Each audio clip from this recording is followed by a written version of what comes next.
তারপরে দেখো বন্ধুরা, তারপরে লেখা আছে ফলের সম্পর্কে শেখো, মেলাও, ক থেকে খ মেলাও। এখানে লেখা আছে নিসর ফল, নিরস ফল, নিরস ফল। তো এর মধ্যে কোনটা হবে?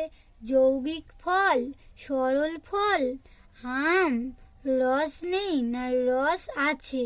তো এখানে হবে তোমার রস নেই, রস নেই।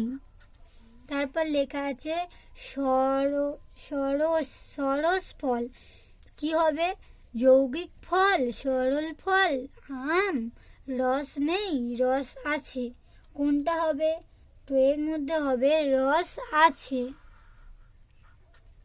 তারপর আছে ফল নেই, ফল অনেক বীজ, ফলে অনেক বীজ, যৌগিক ফল, সরল ফল, আম, রস নেই না রস আছে? তো এখানে তোমার হবে যৌগিক ফল। এখানে আছে ফলের রাজা, তো কি হবে? ফলের রাজা কোনটা হবে?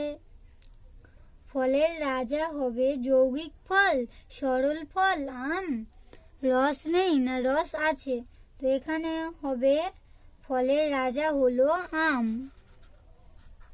তো এটা বলা হয়নি এইটা। তো দেখো ফলের অনেক বীজ, তো ফলের অনেক বীজ কোনটা হবে?